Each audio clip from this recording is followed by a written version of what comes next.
қазақ эстрадасының жарасымды жұптарының бірі Жанболат пен Жазира келін таңдауда алыстан арбаламай жақынынан дорбалайын деп шешкен көрінеді.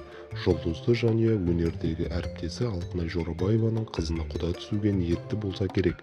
Желідегілердің мұндай болжамдарына Жазира Байырбекованың жариялаған жазбасы себеп болған. Жазира Байырбекованың көзі көпбалалы ана Алтынай Жорабаеваның қызына түскені анық. Әнші Instagram парақшасында өнердегі әріптесі мен оның қызының суретін жариялап, оған сұрақты төтесінен қойған. Алтынай: «Қызың өзің сияқты пысық па?» деп сұрады эстрада жұлдызы. Өнер иесінің бұл жазбасына желіде бірден қызу талқыға түсті.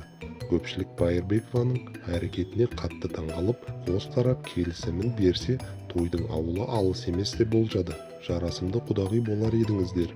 Алтынайдың қызы әдемі екен. Жазира апайдың сұрағы қызық екен. Алыстан арбалағанша жақыннан торбалайын деген болар.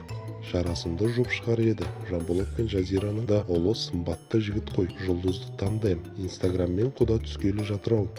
Келін етейін дедіңіз ба? Анасына қарап қызын ал», деп өз пікірлерін жазуда желі қолданушылары.